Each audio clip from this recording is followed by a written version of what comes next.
देखो, इस लेक्चर में हम ये सीखेंगे कि कैसे जो काइनेमेटिक्स होती है उसको हम कैसे यहाँ पर प्रोजेक्ट इलेक्ट्रिक फील्ड में यूज़ कर रहे हैं।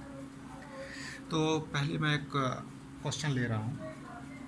जैसे क्वेश्चन ये है, an electric field E is produced between two parallel plates having a separation D as shown. तो ऐसे दिया है कि दो प्लेट्स हैं और इसके बीच की दूरी डी है, और फिर ये बोल रहा है कि with what minimum speed should an electron be projected from the lower plate in the direction of field so that it may reach the upper plate। देखो यहाँ से और इलेक्ट्रिक फील्ड दिया हुआ है कि ये वर्टिकल अपवर्ड डायरेक्शन में है, तो यहाँ से मिनिमम कितनी स्पीड से हम इलेक्ट्रॉन को थ्रो करें ताकि ये यहाँ तक पहुँच सके। तो मिनिमम की बात कर रहा है, यानी यहाँ पहुँचने पर वेलोसिटी जीरो होगी। तो देखो, काइनेमेटिक्स भी हम यूज़ कर सकते हैं और वर्क एनर्जी थियरम भी लगा सकते हैं। तो पहले मैं आपको वर्क एनर्जी थियरम से बता रहा हूँ। तो वर्क एनर्जी थियरम, और चूँकि इलेक्ट्रॉन का केस है तो EMG को तो इग्नोर कर देना है, तो आप वर्क एनर्जी थियरम लिखेंगे, work done due to conservative force, work done due to non conservative force plus work done due to external is equal to K final minus K initial.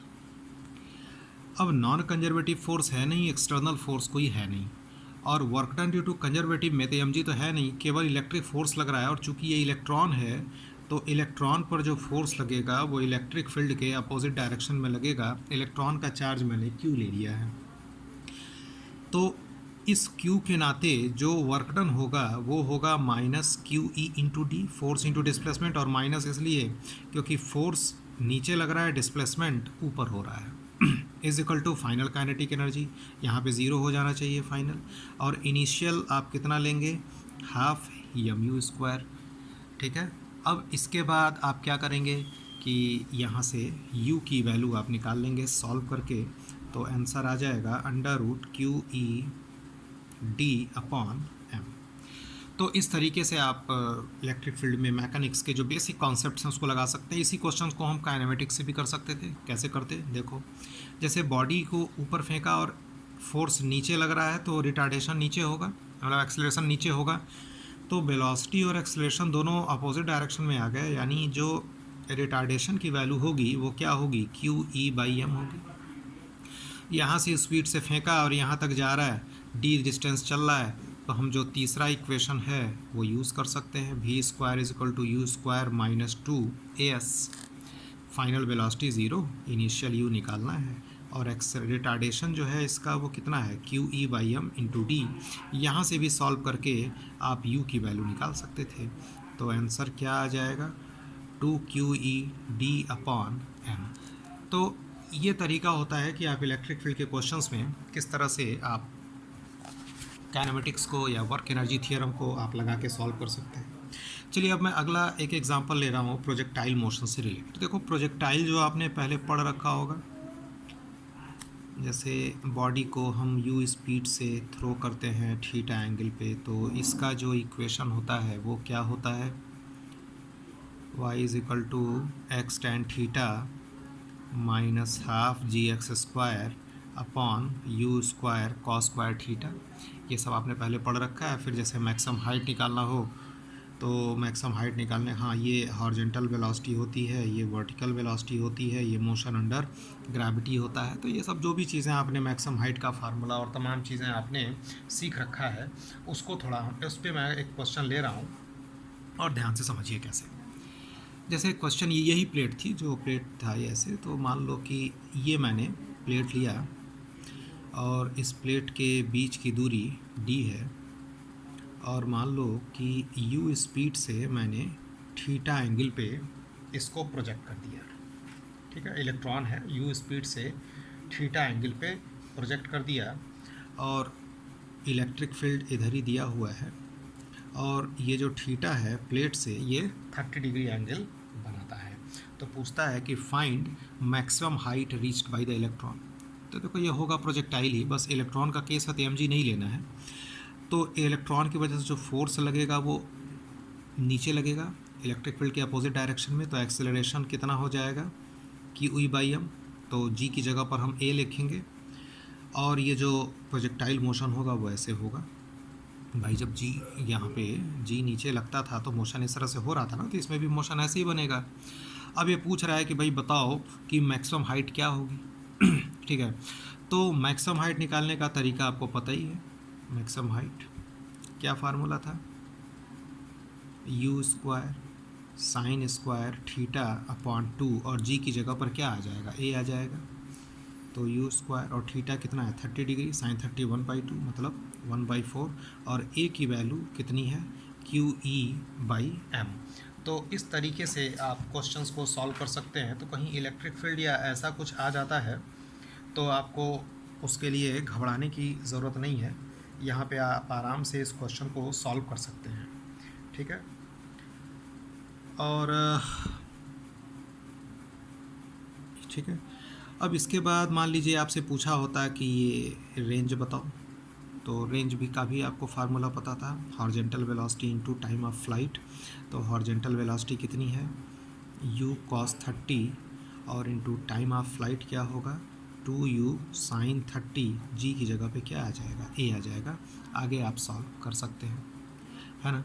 अब जैसे मान लीजिए कि एक क्वेश्चन मैं बिल्कुल ऐसे ही ले रहा हूँ कि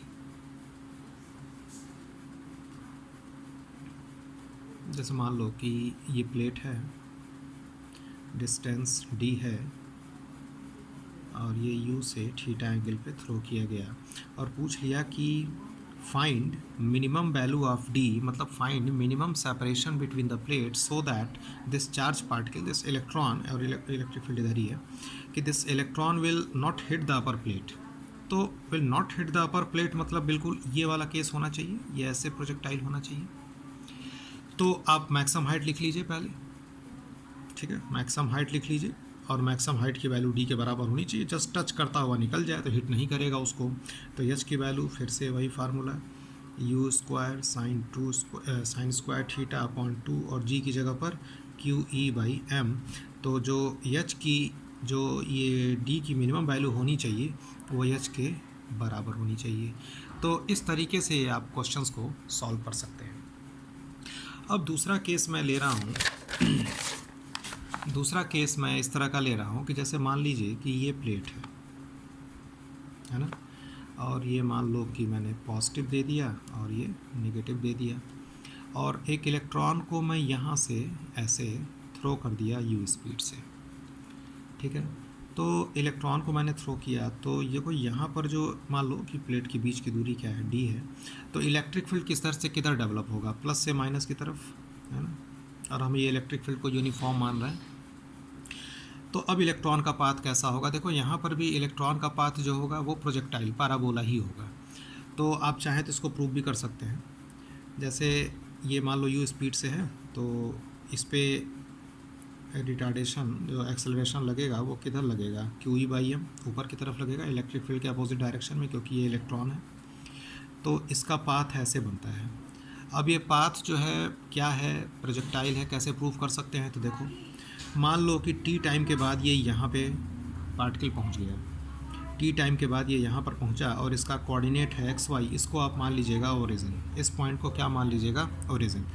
तो एक्स की वैल्यू जो है मैं रिलेशन निकाल रहा हूँ, प्रोजेक्टाइल होता है तो मैं रिलेशन निकाल के दिखा रहा हूँ किस तरह का इक्वेशन बनता है।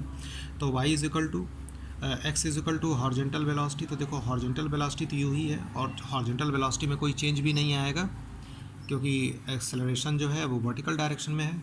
तो x बराबर हॉरिजॉन्टल वेलोसिटी इनटू टाइम और y जो होगा ये सिंपल काइनेमेटिक्स का इक्वेशन y बराबर U T plus half A T square.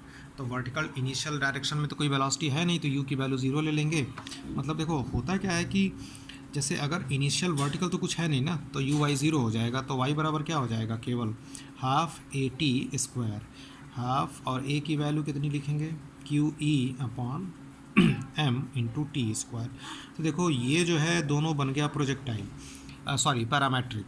तो पैरामेट्रिक का मतलब ये हुआ कि x भी टाइम पे डिपेंड करता है, y भी टाइम पे डिपेंड करता है। तो t को एलिमिनेट कर दीजिए तो y और x के बीच में आपको रिलेशन मिल जाएगा। तो यहाँ से t इज इक्वल टू आप लिखिए x बाई यू और इस t को ला के यहाँ पे रख दीजिए, ठीक है। तो half Q E by M और टी की वैल्यू क्या लिखेंगे, x square by u square. तो देखिए वाई और एक्स का रिलेशन इस तरह का आया, वाई बराबर एक्स स्क्वायर, तो इसलिए ये कैसा पाथ बनता है, प्रोजेक्टाइल। अब देखो इसके इक्वेशन को निकालने का एक तरीका और हो सकता था, जैसे अभी कुछ देर पहले मैंने आपको बताया था कि प्रोजेक्टाइल इस तरह का हो अगर, ठीक है ना, वाई और एक्स में, तो आप इसका इक्वेशन क्या लिखते हैं, y is equal to x tan theta minus half g x square by u square cos square theta, आप ये लिखते हैं। तो अगर मान लीजिए कि अब जैसे इसको इक्वेशन को यूज़ करके, जैसे मैंने ये वाला बताया था कि इधर से हमने चार्ज पार्टिकल को थ्रो किया है, तो देखो हॉरिजॉन्टली थ्रो करने का मतलब थीटा की वैल्यू क्या हो गई, 0 डिग्री। तो इस इक्वेशन में आप थीटा 0 रख दीजिए, और इसमें पाथ देखो ऐसे बन रहा था। दूसरी चीज़, इसका जो इक्वेशन है उसमें प्रोजेक्टाइल ऐसे बन रहा है, इसका मुँह जो है नीचे की तरफ है, इसमें ऊपर की तरफ है। तो अपवर्ड के लिए जहाँ माइनस है यहाँ पर क्या कर दीजिएगा, प्लस कर दीजिएगा।